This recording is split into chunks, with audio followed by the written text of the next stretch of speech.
I've always thought that there's not quite enough representation between the Hall of Fame and some Xfinity regulars and Truck Series regulars. And you look at Justin Allgaier's win total in the Xfinity Series, he moves into a tie for 10th all time with Tommy Houston and his boss, Dale Earnhardt Jr., with 24 wins in Xfinity. So I'll throw a hypothetical out to you here. Let's say he wins 2 or 3 more races this year and picks up a series championship. In your mind, if he retires at the end of 24, having done that, and I don't anticipate that that'll be the case, I think he'll continue to add to it for at least a few more years, but would that be enough, based on his Xfinity stats alone, for you to give him Hall of Fame consideration? Yeah, I think so. I mean, come on, 10th all time for the Xfinity Series. I think there's some Hall of Fame nominees that have had less wins in the Xfinity Series, for sure. But yeah, he definitely deserves some sort of spot there in the Hall of Fame conversations, at least. And I guess a championship would be what he would need to actually solidify that talk and put him in the nominations. But like you said, this is probably not going to be his last year. He's going to have a few more years to keep adding to this. Maybe a championship would help that a lot. So let me just go down the list here of the all-time Xfinity Series wins list and the leaders ahead of Allgaier on this list. Kyle Busch, 102 wins. We know that he's a lock, right? Two-time Cup champion, all-time wins leader in Xfinity and trucks. He's a surefire first ballot Hall of Famer. Mark Martin in the Hall of Fame, second with 49. Kevin Harvick's third with 47. Cup champion, he's a lock. Xfinity champion as well. Brad Keselowski, fourth with 39 wins. Again, I think you look at Brad's career, an Xfinity championship, 39 wins. If that's all anybody ever did, I think that's good enough for the Hall of Fame. And then you add in the fact that Brad has a Cup championship and 30-plus wins as well, adding to that this weekend in the Cup Series, finally getting a win as an owner driver. He's a lock. Carl Edwards is fifth, right behind him with 38. Carl, I think, has been a little bit overdue. I don't know if he's going to get in this year because I think there's a lot of drivers on that modern era ballot that are maybe overdue. Neil Bonnett, comes to mind, and Greg Biffle joins the ballot this year. We'll see how much consideration he gets, but I think if Carl doesn't get in this year, I think his time is coming within the next couple of years. I don't think there's too much debate as to whether or not he belongs. It's just a matter of the competition on the ballot being right for him to be one of those two names that stands out the most for him to go in. But I think his day will come eventually. Jack Ingram is sixth with 31. He's already in. Joey Logano, seventh with 30.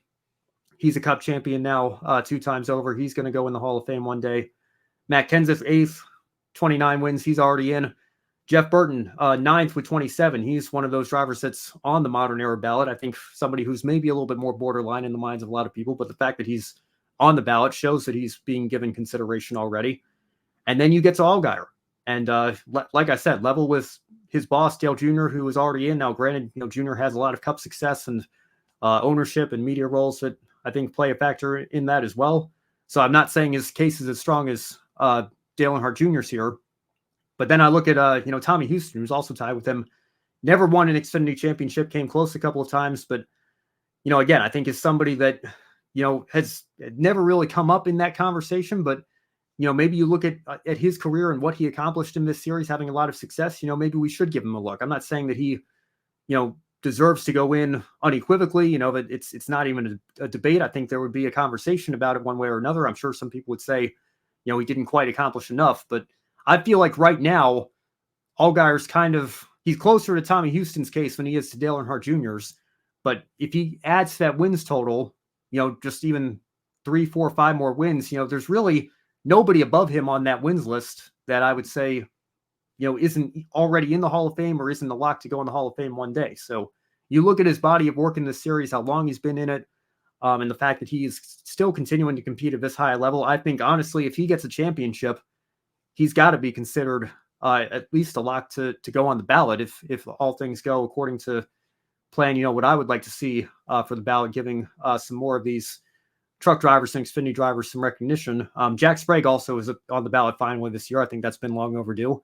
Why not Justin Allgaier? If he can just add a little bit more to his resume, I think he would be right there.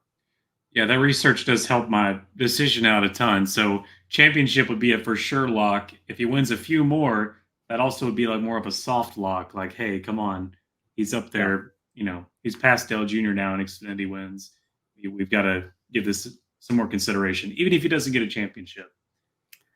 And the next driver right below him is, I guess, tied with Tommy Ellis for 13th. It's Sam Ard with 22 wins. Now, Sam's case is a little bit different because he, got all those wins in just a couple of years and then had a career-ending injury, unfortunately. But again, I was very vocal about that when the list of nominees came out. I was not happy that Sam Ard was taken off of the Pioneer ballot along with AJ Foyt, but I don't think that's you know, indicator that all hope is lost for Sam Ard because a couple of years ago Kirk Shelmerdine was taken off the ballot and then he was brought back on it and then eventually voted in. So it's not a situation where all hope is lost for Ard, I think. But I think again, he's a driver that you look at his numbers and stats, and what he meant to the beginning of this series here. I think you have to put him in eventually. So again, that would be another name that Allgaier is just above now, and then you're surrounded by these Hall of Famers on this list. He might not be somebody that comes to the front of your mind when you think future Hall of Famers in this sport, but I think when you look at the numbers, I would like to see him given some more consideration. I'd like to see him put in that conversation for sure.